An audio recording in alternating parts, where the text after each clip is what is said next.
En la voluntad del Señor esta mañana observaremos lo que la palabra de Dios nos enseña en el versículo 20. Primera de Timoteo capítulo 5, versículo 20, aunque vamos a leer desde el versículo 17. Así dice la palabra del Señor. Los ancianos que gobiernan bien sean considerados dignos de doble honor, principalmente los que trabajan en la predicación y en la enseñanza. Porque la Escritura dice, no pondrás bozal al buey cuando trilla, y el obrero es digno de su salario. No admitas acusación contra un anciano, a menos de que haya 2 o 3 testigos. A los que continúan en pecado, repréndelos en presencia de todos, para que los demás tengan temor de pecar. Vamos a orar. Señores, delante de tu palabra que estamos, Señor. Como dice en tu palabra, Señor, tú miras a aquel que es humilde de corazón y que tiembla ante tu palabra. Por eso, Señor, reconocemos, Señor, que solo por medio de Cristo podemos acercarnos a ti, habiendo sido justificados por la justicia perfecta del Hijo, habiendo sido lavados por la sangre que Él derramó en la cruz para el perdón de nuestros pecados, y habiendo recibido la herencia de una vida eterna contigo, Señor, por medio de la resurrección de Cristo. Es delante de tu palabra, Señor, que nuestro corazón debe ser humillado y que necesitamos y reconocemos, Padre, que solo por medio de tu Espíritu Santo podemos entender lo que tú has revelado en ella y podemos ser transformados, cambiados, Señor, por medio de tu verdad, el poder de tu palabra, el poder revelador de tu palabra. Por eso te pedimos, Señor, te rogamos, que sea Cristo exaltado en esta mañana y sea tu palabra levantado en alto, Señor, para la gloria de tu nombre. Y todo esto lo oramos en el nombre que es sobre todo nombre, en el nombre de nuestro Señor Jesucristo. Amén. El versículo 20 nos enseña sobre la reprensión honrosa a los ancianos. Ese es el título en esta mañana. Deshonramos a Dios cuando no aplicamos la disciplina bíblica en la iglesia. Y esto está incluido a los ancianos. Cuando los ancianos no son confrontados con su pecado, esto es deshonrar a Dios. La honra a Dios está muy por encima de la honra a los hombres. Es mucho más valiosa la honra de Dios que la honra de un pastor. La iglesia pertenece a Cristo y no es posesión de nadie. Y los pastores son llamados por Dios, capacitados por Él para cuidar la iglesia que pertenece a Dios. Las consecuencias del pecado no confesado siempre hay consecuencias para el pecado no confesado, incluido para los pastores. En el capítulo 5, versículos 17 y 18, hemos visto una instrucción sobre los ancianos que gobiernan bien. Deben ser honrados doblemente, porque están sirviendo especialmente en la predicación de la palabra, en exaltar la palabra de Dios. En el versículo 19 estuvimos viendo una instrucción sobre los ancianos que son acusados. Deben ser protegidos cuando la acusación, o deben ser protegidos de acusaciones falsas. Pero en este versículo 20 nos encontramos con una instrucción sobre los ancianos que gobiernan mal. Que después de haber sido acusados, se ha demostrado que están en pecado y no abandonan ese pecado. Por eso el versículo 20, 1 Timoteo 5, 20, a los que continúan en pecado, repréndelos en presencia de todos, para que los demás tengan temor de pecar. Nos está enseñando que el Evangelio debe ser protegido por encima de todo y por encima incluso de los pastores. La honra de Dios está muy por encima de la honra de los hombres. Ahora debemos proteger el Evangelio de aquellos que deshonran el Evangelio aun cuando son ancianos. Lo hemos leído en 2 Corintios capítulo 6, versículo 3. Nuestro pastor Gersón nos ha leído que Pablo mismo dice, no dando en nada motivo de tropiezo, ¿para qué? Ese es el propósito de Pablo, para que el ministerio no sea desacreditado. Pablo, el gran apóstol, podría ser llamado por muchos. Reconoce que por encima de todo no está en juego su honra cuando es atacado el ministerio. Él tiene por encima de todo el valor del Evangelio, el cual él desea no dar motivo de tropiezo a nadie y que sea el ministerio del Evangelio el que no sea desacreditado. Cuando la iglesia, que debe ser y ha sido instituida para ser columna y sostén de la verdad, testimonio del Evangelio de Cristo, permite que el pecado no sea confrontado aún sobre los ancianos, no está siendo columna y sostén de la verdad. Está deshonrando el Evangelio de Cristo. Por eso vamos a observar esta instrucción sobre los ancianos que gobiernan mal. Y para poder entender este versículo 20, fácilmente recordado, encontramos en primer lugar la descripción, en segundo lugar el mandato y en tercer lugar el propósito. La descripción, el mandato, el propósito. Veamos en primer lugar la descripción. Ancianos que gobiernan mal. Observa el versículo 20. A los que. Esto se podría traducir como aquellos que. Este es un sentido de aquellos que reciben la reprensión que Timoteo debe tener como el mandato que Pablo le da. Esta es la alusión a un antecedente, a alguien que se ha hablado con anterioridad. Y en el propio contexto se nos muestra que aquellos que, del versículo 20, se trata de ancianos sobre los cuales se ha hecho una acusación que ha sido confirmada por 2 o 3 testigos, que ha sido confirmada como real y se ha demostrado que ese anciano está andando en pecado. Ese es el contexto. Ancianos que han sido acusados bíblicamente y se ha demostrado que están en pecado. Y observa que está en plural, no dice aquel que. Pablo le está diciendo a Timoteo a los que o aquellos que en plural. Esto nos indica que posiblemente en Éfeso Timoteo debía confrontar a más de un anciano en esta condición, que está andando en pecado. El hecho de que esté en plural y que más de uno esté en esta condición, en esta iglesia, nos apunta a lo siguiente. No es de extrañar que esto suceda más de lo que deseamos. No nos debe extrañar que haya más ancianos de los que debiera que están andando en pecado en esta condición. Y hay una característica, un adjetivo, o un verbo usado como adjetivo. Aquellos que se conoce por algo. Continúa el verbo diciendo, el versículo 20, diciendo, a los que continúan en pecado.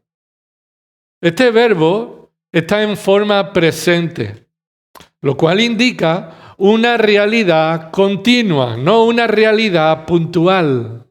No aquellos que han pecado en un momento de manera puntual, sino aquello que de manera continua está sucediendo incluso en el momento en el que deben ser reprendidos.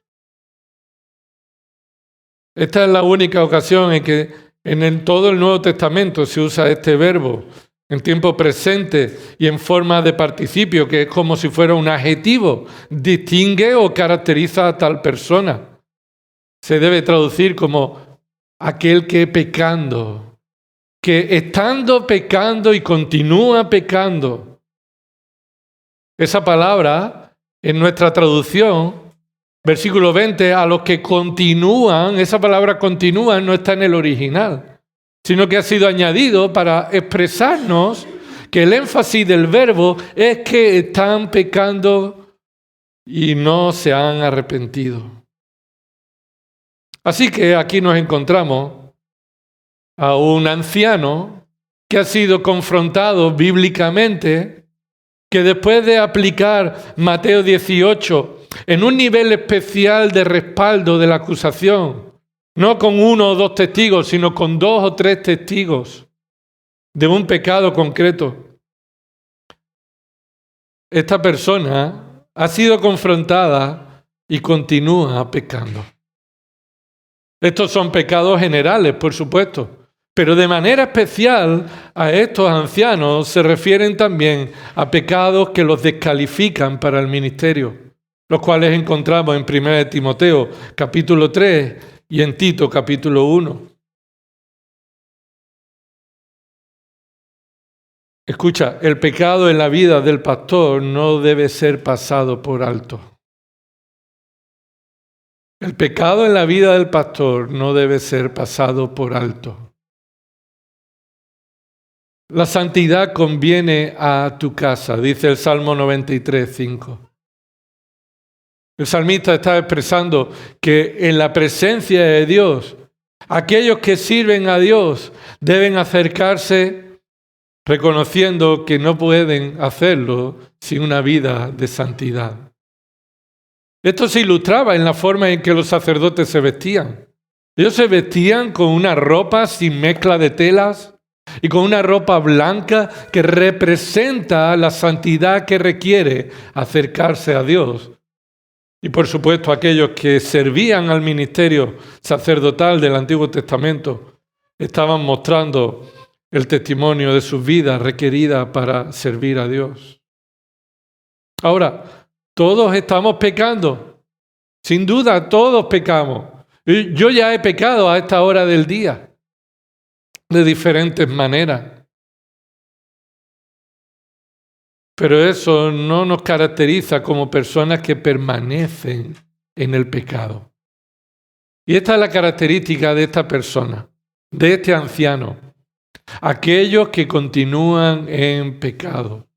No que continúan pecando de manera general, sino aquellos que permanecen pecando en un pecado concreto, el cual es confrontado y ellos niegan arrepentirse de él y apartarse de él. Este es el caso. Estamos hablando de personas que persisten en pecar y aún así continúan queriendo ser llamados ancianos. Lucas capítulo 17, versículos 3 y 4. El Señor Jesucristo llama a los que están escuchando y le dice, tened cuidado. ¿Y por qué le llama a tener cuidado? Observa, escucha por qué le dice tener cuidado. Si tu hermano peca, repréndelo. Tened cuidado. Qué llamada de atención a poner todo el interés, toda la prudencia en que si tu hermano peca, tú tienes el mandato, la responsabilidad de reprenderlo. Y continúa diciendo, y si se arrepiente, perdónalo. Aún 7 veces al día ha pecado y se arrepiente, tienes que perdonarlo. Esta llamada de atención a tener cuidado cuando un hermano peca, Jesús nos manda a reprenderlo. Pero sí es cierto que en ocasiones no sucede así. En muchas ocasiones no sucede así. No somos dados a la reprensión.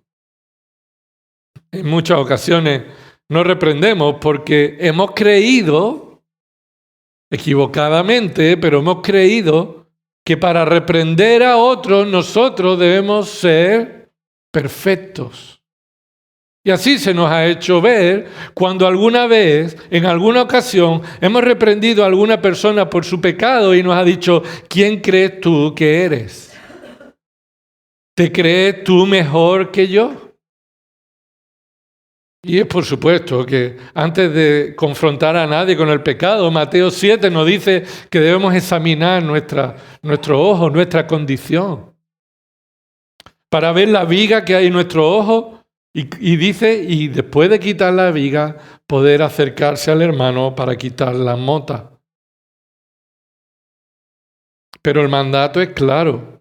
Y no debemos dejarnos llevar por una conciencia sucia o impura. Debemos estar dispuestos a participar y llamar al arrepentimiento.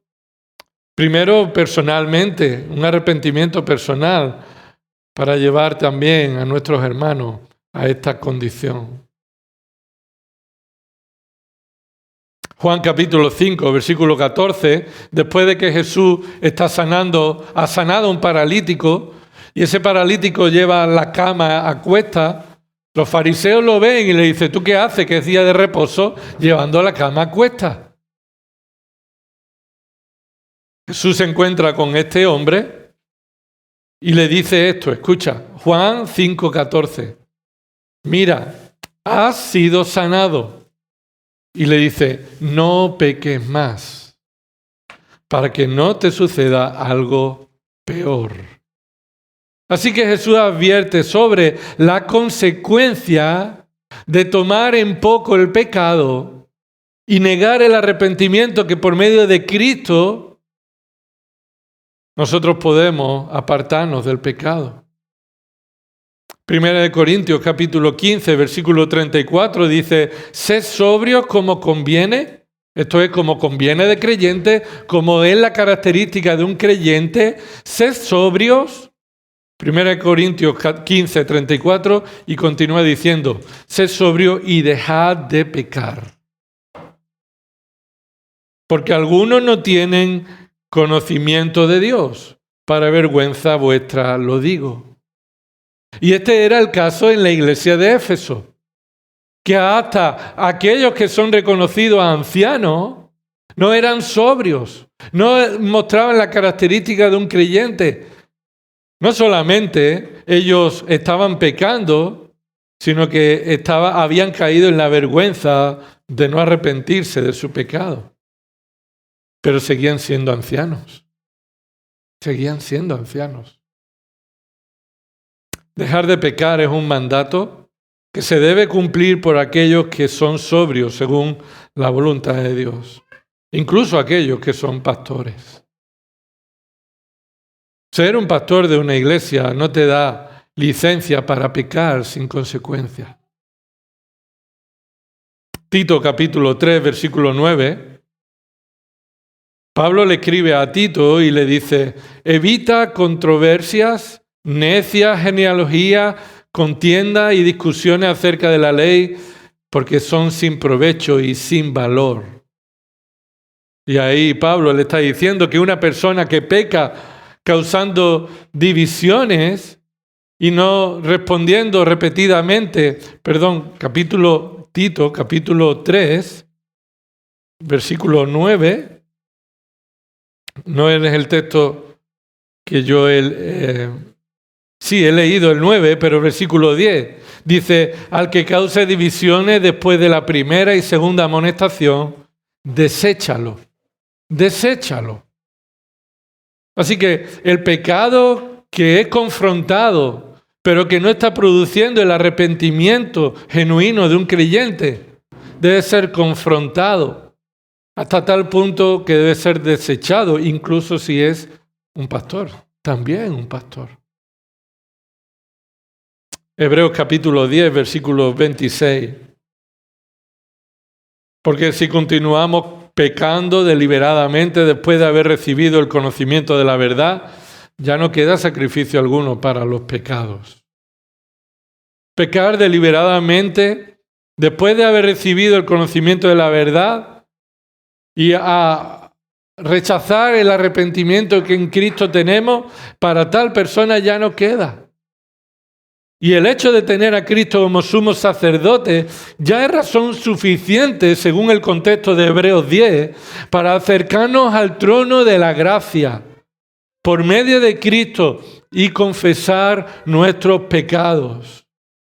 Expresado de esta forma, dice ahí el contexto, acerquémonos con corazón sincero, en plena certidumbre de fe, estando seguros de lo que creemos, con corazón purificado de mala conciencia, esto es, reconociendo nuestra responsabilidad de nuestro pecado, y con el cuerpo lavado con agua pura, alejándonos del pecado, en lugar de dejar de congregarnos por causa de un pecado persistente en nuestra vida sin arrepentimiento. Así que se nos advierte de la consecuencia de continuar pecando deliberadamente, con decisión consciente, como estos pastores estaban haciendo. La consecuencia de rechazar a Cristo como mediador para arrepentirnos de nuestros pecados y abandonar el pecado es la consecuencia de estar perdido en condenación. Ya no queda más esperanza para tal persona.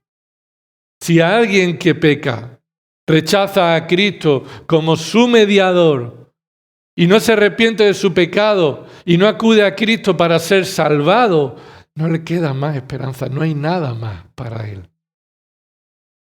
Aun cuando esta persona es un pastor.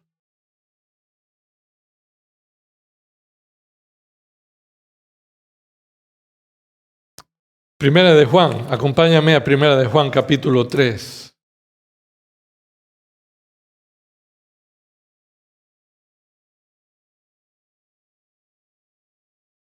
Se nos dice ahí, Primera de Juan capítulo 3, versículo 6. Todo el que permanece en él, y esto es en Cristo, no peca. Todo el que peca ni le ha visto ni le ha conocido. Y ese no peca tiene el sentido de la realidad de 1 Timoteo 5:20. Alguien que permanece en el pecado, arraigado a un pecado y que rechaza el arrepentimiento. No es aquel que peca y reconociendo su responsabilidad y su pecado, abandona el pecado confesándolo delante de Cristo, como se nos ha dicho en el capítulo 2. Versículo 1. Os escribo estas cosas para que no pequéis. Y si alguno peca, esa es la realidad del creyente en la carne, también la respuesta del creyente es que tenemos un abogado para con el Padre, Jesucristo, el justo, y por tanto nos arrepentimos de nuestro pecado. Pero capítulo 3, versículo 6, se nos está diciendo que el que permanece en Cristo no peca sin haberse arrepentido. No permanece en el pecado. Versículo 9. Ninguno que es nacido de Dios practica el pecado. Y observa esa palabra, practica el pecado. Y nos muestra, nos indica una práctica continua en el pecado sin arrepentimiento. Una práctica continua, aferrarse a una vida de pecado sin arrepentimiento. Si esa es la realidad de tal persona, no es nacido de Dios. ¿Por qué? Dice el texto, versículo 9, 1 de Juan 3:9, porque la simiente de Dios permanece en él. Y no puede pecar porque es nacido de Dios. No puede pecar y continuar en el pecado sin arrepentimiento porque la simiente de Dios está en él. Tarde o temprano se arrepentirá y volverá a confesar su pecado delante de Dios abandonando eso. Pero ¿quiénes son los que deben ser reprendidos? Volvamos a 1 Timoteo 5:20. Aquellos ancianos que a pesar de ser ancianos continúan en pecado. Así que perseverar en el pecado, incluso en la vida de un pastor, es la ocasión para proteger el Evangelio. Protejamos el Evangelio de aquellos que por su pecado van a traer blasfemia al Evangelio. Tito capítulo 2, versículo 5 dice eso. Vivid de una manera tal que no traigamos blasfemia al Evangelio. Tito 2:5. Enséñale a ser prudentes, puras, hacendosas en el hogar, amables, sujetas a sus maridos, es decir, a que vivan conforme a la voluntad de Dios con un testimonio del Evangelio para que la palabra de Dios no sea blasfemada. Muchos tienen un concepto equivocado del Evangelio por culpa del liderazgo. Un pastor no es pastor de por vida. No es un título que se recibe y nunca se pierde. Por encima de la honra del pastor está la honra de Cristo, la honra de Dios. Cuando un pastor está practicando, perseverando en el pecado, debe ser reprendido. Ahora, si esto es para el pastor, ¿cómo no lo es para también todos nosotros? Aún más para el pastor, pero no perdamos la conciencia de que cualquiera de nosotros sufrimos estas consecuencias cuando perseveramos en el pecado. En segundo lugar, después de haber visto la descripción de aquellos que gobiernan mal, que perseveran en el pecado aun cuando han sido confrontados y han sido llevados a la gracia que en Cristo hay, nos encontramos el mandato. 1 Timoteo 5:20. A los que continúan en pecado, repréndelos. Repréndelos. Esa palabra repréndelo es convencer, poner de manifiesto, mostrar la falta. Incluso esa palabra significa condenar. Llamarles a la consideración de que están condenados por su pecado no confesado. En Apocalipsis capítulo 3, versículo 19, dice ahí el Señor, yo reprendo y disciplino a todos los que amo. Sé pues celoso y arrepiéntete. Esa reprensión es el llamado al arrepentimiento, a mostrar celo por la gloria de Dios. A no pisotear la sangre de Cristo por nuestros pecados no confesados. Y esta reprensión es una muestra de amor de parte de Dios. Estamos equivocados en esto también. Creemos que la reprensión es una expresión de abuso de autoridad, de falta de misericordia, cuando reprendemos a alguien por su pecado.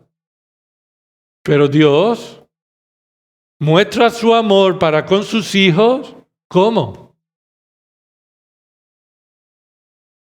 Reprendiéndolos y disciplinándolos. Tito capítulo 2, versículo 15. Habla de nuevo Pablo a Tito, que está en Creta y está allí pastoreando la iglesia de Cristo. Esto habla, exhorta y reprende con toda autoridad. Y continúa diciendo que nadie te desprecie. Da igual la edad que tenga, da igual lo que te digan, tu responsabilidad es hablar la palabra de Dios, exhortar con la palabra de Dios, incluso reprender cuando aquellos que están pecando no abandonan su pecado. Y esto con la autoridad que Cristo ha dado. Cuando Pablo le dice a Tito que nadie te desprecie, es porque normalmente la respuesta de aquellas personas que persisten en el pecado y son reprendidas, muestran la rebeldía mostrando desprecio. Respondiendo con desprecio. Pero a pesar de eso, la reprensión debe ser severa cuando está causando mala influencia. Observa ahí en Tito capítulo 1 y ahora en el versículo 13. Esa influencia, ese mal testimonio, esa falsa doctrina que está afectando a otras familias y se extiende públicamente, nos muestra que la finalidad de la reprensión es que lleguen a ser sanos en la fe. La reprensión es para que sean sanos en la fe, no para castigarlos, sino para que ellos puedan alinearse de nuevo con la sana doctrina. Tito 1:13, este testimonio es verdadero, por eso repréndelos severamente. ¿Para qué? Para que sean sanos en la fe. Para que por medio de la sangre de Cristo y la gracia que hay en Cristo puedan ser sanados, puedan volver a vivir conforme a la sana doctrina. Esto ha sido también la realidad en la segunda carta de Pablo a Timoteo, segunda de Timoteo, capítulo 4. Creo que Timoteo ha abandonado el evangelio, ha abandonado el ministerio. En esta segunda carta, Timoteo ha abandonado el ministerio en la iglesia de Éfeso y está a punto de avergonzarse del evangelio y avergonzarse de Pablo. Por eso se repite tanto en 2 de Timoteo, no te avergüences de mí ni del evangelio. Porque Timoteo está a punto de abandonar el ministerio por todas las situaciones que conlleva. Así que en la segunda carta de Pablo a Timoteo, capítulo 4, le dice en el versículo 2, predica la palabra, insiste a tiempo y fuera de tiempo. Esto es, todo el tiempo.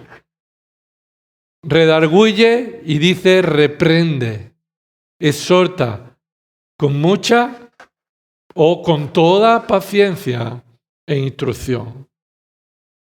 Puedes dejar de hacer otras cosas, Timoteo, pero no dejes de hacer lo que es esencial en el ministerio pastoral. Predica y por medio de la predicación redarguye, reprende, exhorta con paciencia, esperando que Dios produzca el fruto que por medio del Espíritu Santo traerá en el corazón de aquellos que son reprendidos. Así que en esa carta de despedida Pablo manda a Timoteo a que su prioridad, cueste lo que cueste, aunque no sea popular, aunque muchos hayan apartado los oídos del evangelio, no ha cambiado esa prioridad. Predica la palabra con el propósito de reprender con toda paciencia por medio de la instrucción bíblica. Y no solamente aquellos que parecen ser menos maduros en la fe. La reprensión es necesaria para el liderazgo. Los pastores necesitamos ser reprendidos. Cuando nosotros estamos tolerando pecado en nuestra vida. No solamente necesitamos ser exhortados y cuando somos señalados por un pecado del cual no somos conscientes y se nos llama a considerar ese pecado con una exhortación, sino que también los pastores podemos perseverar en el pecado y somos llamados a ser reprendidos. Por eso en Mateo capítulo 18, versículo 15, se dice ahí, y si tu hermano peca, ve, repréndelo a solas. Sí, y esto ya ha sucedido en 1 de Timoteo 5:20. La reprensión que se muestra públicamente ya sucedió a solas. Está omitido en el texto, pero entre el versículo 19-20 y entre el versículo 21 se da por entendido que Mateo 18 ya sucedió, que ese pastor ya fue confrontado en privado y que ha persistido en el pecado. Y que por causa de su persistencia en el pecado y su rechazo a arrepentirse, él es el responsable de que tenga que ser reprendido públicamente.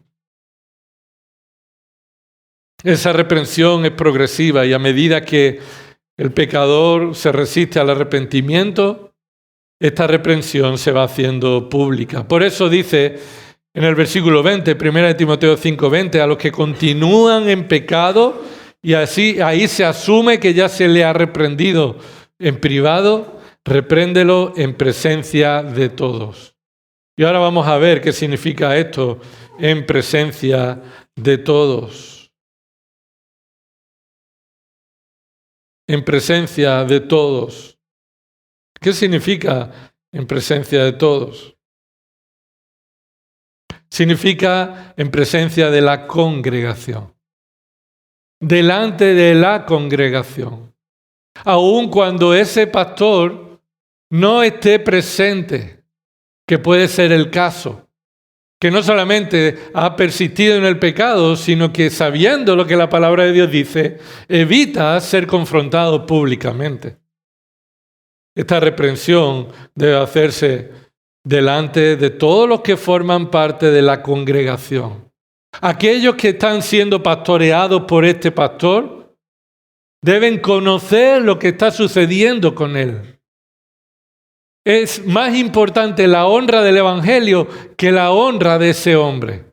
Ese hombre ha llegado al punto en que debe ser señalado públicamente como alguien que no se arrepiente.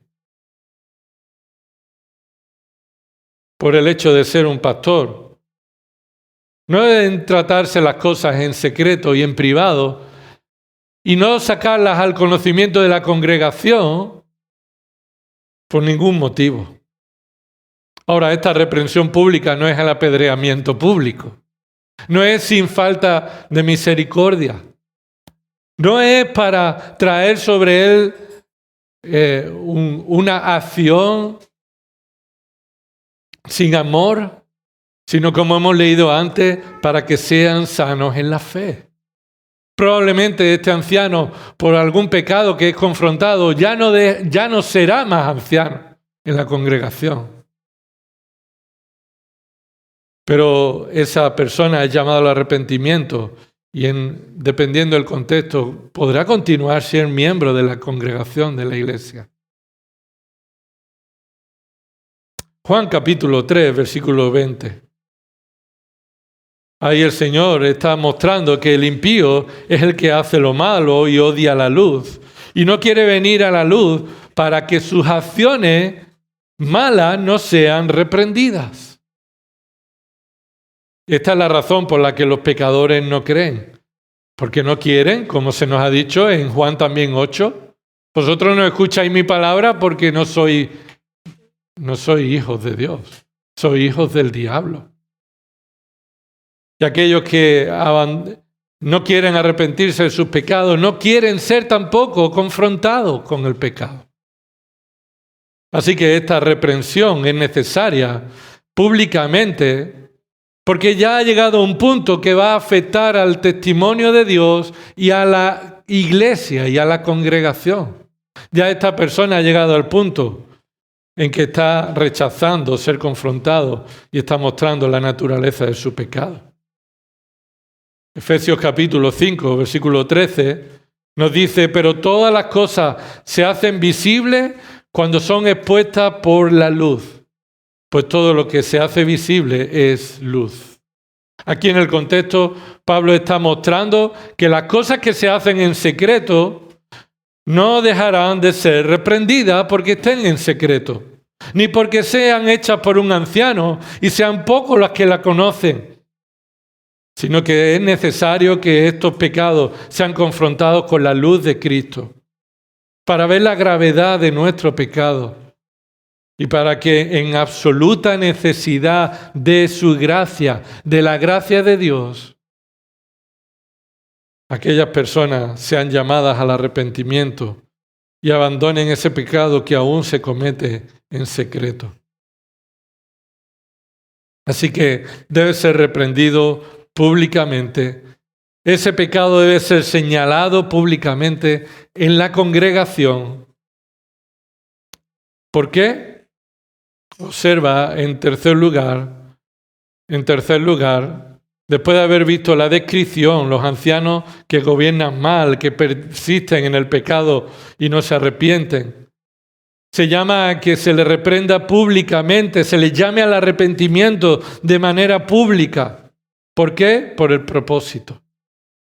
Vayamos por último al versículo 20, 1 Timoteo 5:20.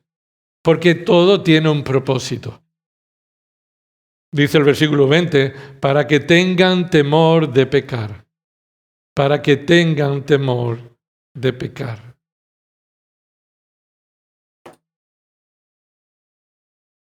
¿Para qué? Dice ahí.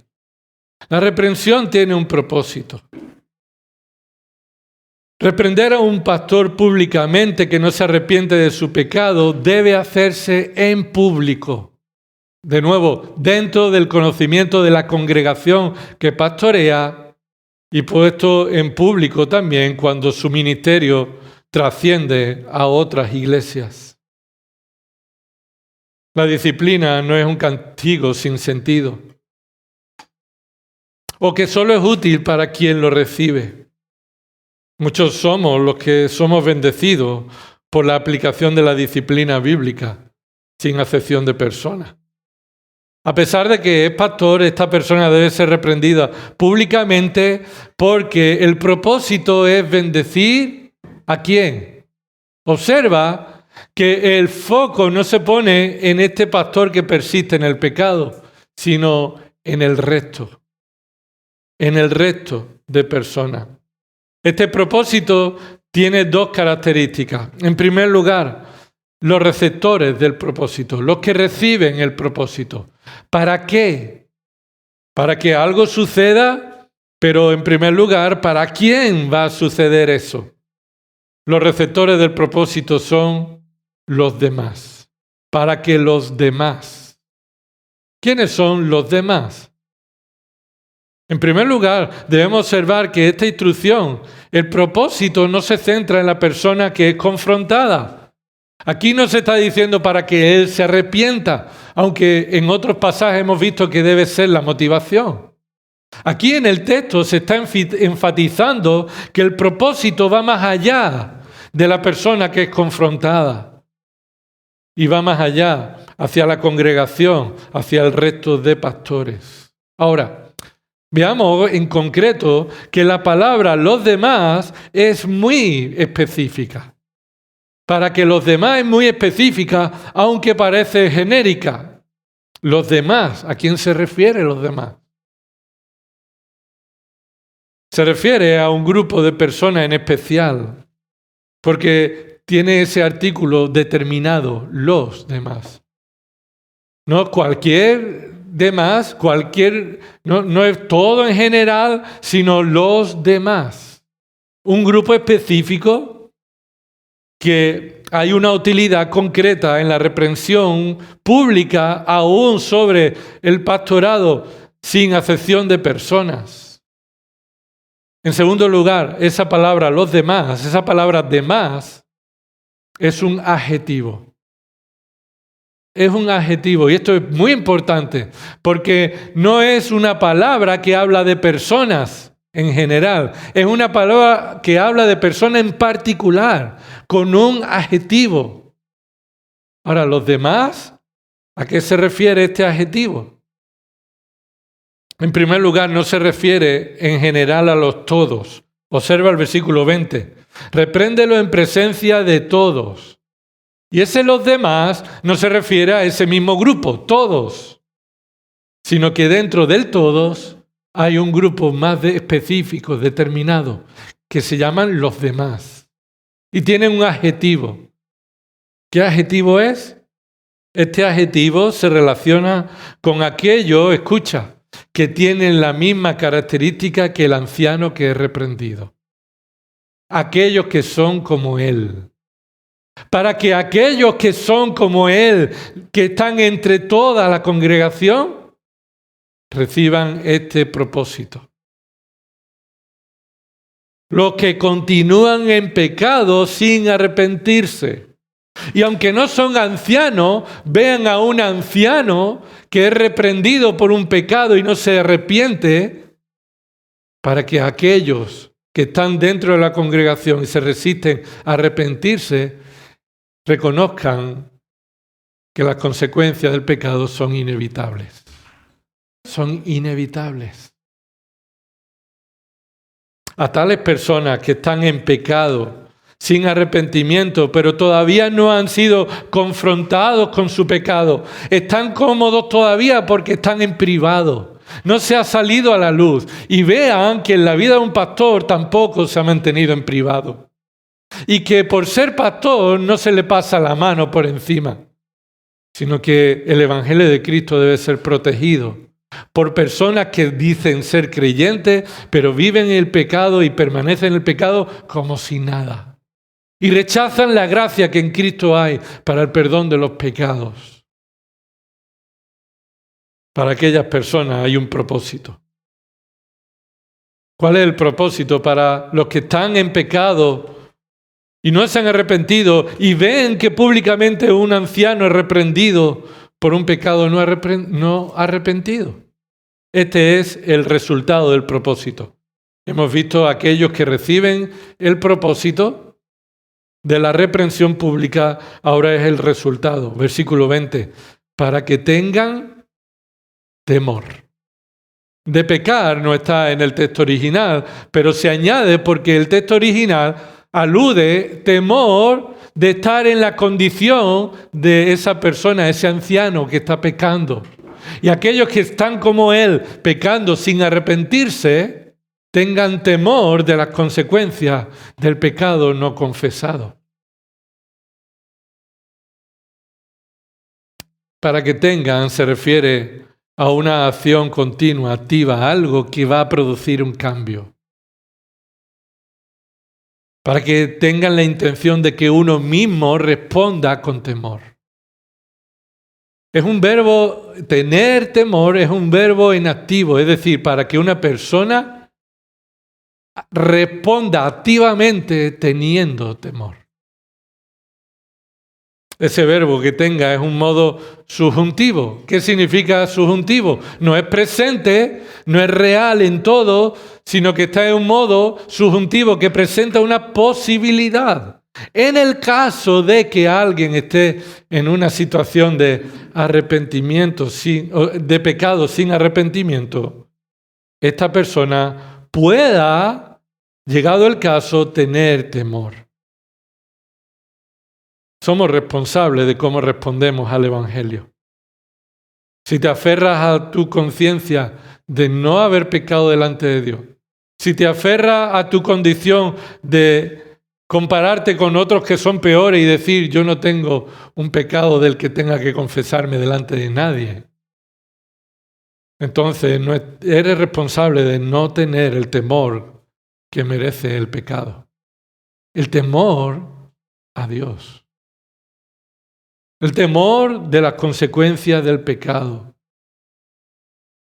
Y que al haberlo expuesto sobre un pastor, esto nos dice que todos, nadie sin excepción, puede evitar las consecuencias de su pecado. Nadie sin excepción puede evitar las consecuencias de su pecado. Ese temor no está reñido con el gozo. En Mateo 28, versículo 8, vemos que aquellas mujeres que se alejaban del sepulcro deprisa para dar las noticias a los discípulos de que Jesús había resucitado, dice el texto, lo hicieron con temor y gran gozo. El temor no está reñido con el gozo. Cuando somos confrontados con el pecado, debemos temer al pecado y gozarnos en que en Cristo nuestros pecados son perdonados por gracia. Qué gozo saber que nosotros no podemos borrar nuestros pecados, pero que en Cristo se nos ha provisto de un Salvador. De que es grave la consecuencia de nuestro pecado al ofender al Dios santo, santo, santo. Y que eternamente estaremos en el infierno sufriendo a causa de nuestros pecados no confesados si no hemos venido a Cristo arrepentidos. Un creyente debe seguir temiendo las consecuencias del pecado. No porque va a perder la salvación que ya ha recibido por gracia, sino porque Dios te va a disciplinar, nos va a disciplinar. Aún cuando es sobre un pastor. También el temor está acompañado de una ocasión de adoración. Lucas capítulo 5, versículo 26, cuando Jesús sanó al paralítico después de perdonarle los pecados, el asombro se apoderó de todos los que estaban allí. Y dice, el asombro se apoderó de todos y glorificaban a Dios. Y se llenaron de temor diciendo, hoy hemos visto cosas extraordinarias. Así que el temor nos lleva a glorificar a Dios. Porque no pudiendo salvarnos de las consecuencias de nuestro pecado, Dios lo hizo. Adoramos a Dios cuando tememos el pecado. Cuando tenemos temor por las consecuencias de nuestro pecado y le adoramos porque Dios ha provisto a Cristo como el único Salvador. Porque no hay otro nombre bajo el cielo dado a los hombres en que podamos ser salvos. Solo el nombre de Jesucristo. Solo por sus méritos. Porque Él no pecó, pero fue a la cruz en el lugar de aquellos pecadores que se arrepienten. El temor también trae el deseo de vivir una vida de santidad. Esto sucedió con Ananías y Zafira.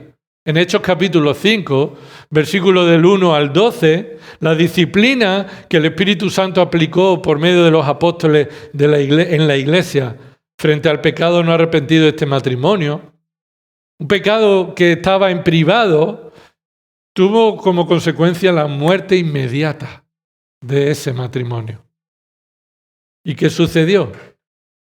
Dice que la iglesia produjo en la iglesia un gran temor, y sobre todo aquellos que supieron estas cosas. Hechos 5:11. Confrontar el pecado de un pastor públicamente tiene el propósito de traer temor sobre la congregación, de tener la conciencia de las consecuencias del pecado, a pesar de que Cristo pagó por todos nuestros pecados. Eso no nos da licencia para pecar ni para perder el temor a las consecuencias de nuestro pecado.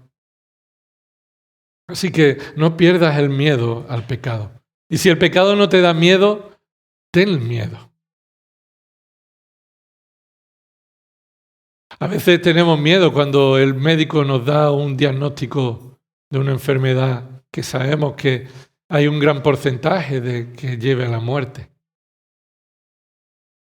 Si lo has visto en alguien o ha sucedido en tu vida, no se puede comparar eso con el miedo de las consecuencias del pecado eterno en la vida de una persona.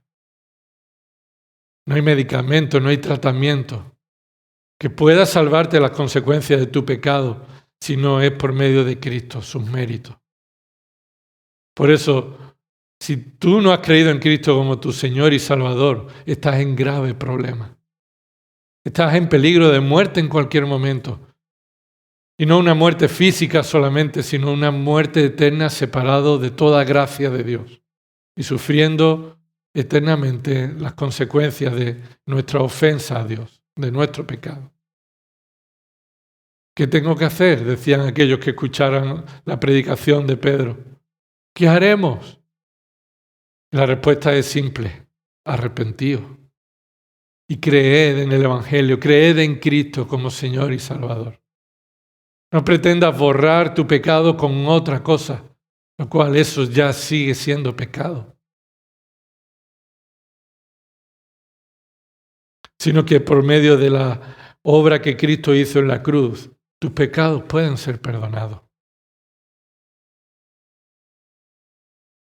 Y por la muerte y la resurrección, esa es una promesa segura y eterna. Si el pecado está en la vida de la iglesia, permitiéndolo, somos llamados a disciplinar.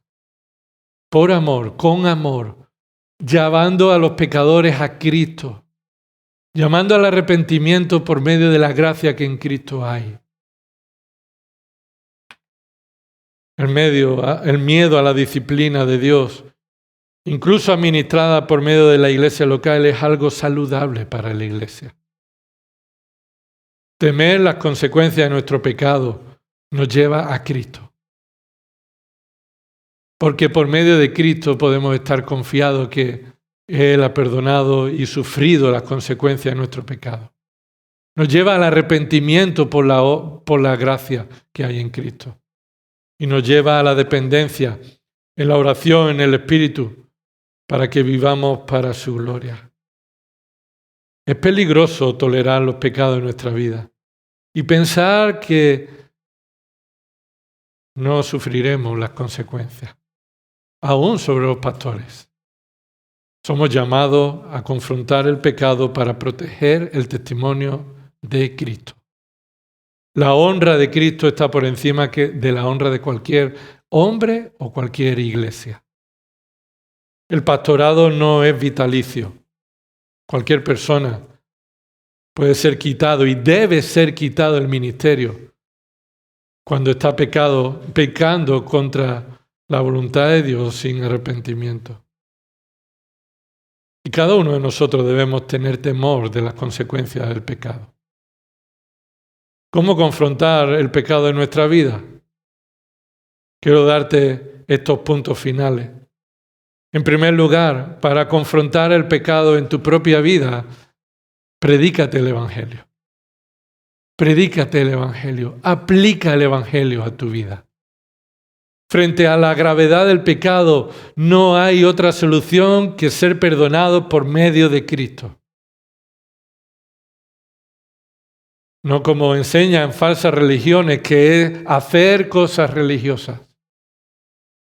Venir a los cultos, dar ofrenda, bautizarte, hacer esto y lo otro. No, eso no tiene ningún valor contra las consecuencias de tu pecado. Así que predícate el Evangelio. Todos hemos pecado, estamos destituidos de la gloria de Dios. No alcanzamos su gloria. Necesitamos ser rescatados, salvados. Y solo por medio de Cristo y su justicia nosotros podemos ser declarados justos delante de Dios. En segundo lugar, depende del Espíritu Santo. Para luchar con el pecado no puedes solo. No podemos luchar con el pecado. Necesitamos depender del Espíritu Santo, de su poder, de la obra en nuestros corazones. Si no, no podemos abandonar el pecado en nuestra vida. Somos y siempre seremos dependientes y necesitados del poder del Espíritu Santo. En tercer lugar, reconoce tu responsabilidad. Has pecado porque tú eres responsable de tu pecado, porque has querido, porque lo has deseado y después lo has hecho. Así que el único culpable de tu pecado eres tú, nadie más. Así que reconoce tu responsabilidad. Por esa causa, Pablo se considera una condición miserable, ya que todo lo que hacemos en nuestra propia fuerza acabará en pecado. Por esta razón somos responsables del pecado, porque cuando hemos llegado al pecado ha sido porque hemos vivido en nuestra fuerza. En cuarto lugar, identifica los pecados que son respetables en tu vida. Persiste en el pecado porque en ocasiones has pintado de blanco aquello que es negro. Identifica, según la palabra de Dios, aquellos pecados que has aprendido a convivir con ellos, pero que no dejan de ser pecado. Y son específicos en tu vida. Y esto requiere que tomes tiempo en la palabra, en oración. Que incluso tomes un cuaderno, un papel en secreto y escribas ahí tus pecados específicos. Por los cuales Cristo ya murió, pero que tú debes ser consciente que están presentes en tu vida. En quinto lugar, memoriza la palabra. Medita en la palabra, memorízala, guárdala en tu corazón. Como dice el Salmo 119, versículo 11. En mi corazón he guardado tu palabra. ¿Para qué? ¿Con qué propósito? Para no pecar contra ti. Esa es lo que necesitamos. La palabra de Dios en el poder del Espíritu, en nuestra mente, y Dios la usará en momentos en el que el pecado nos tiente. En sexto lugar, cultiva una vida de oración.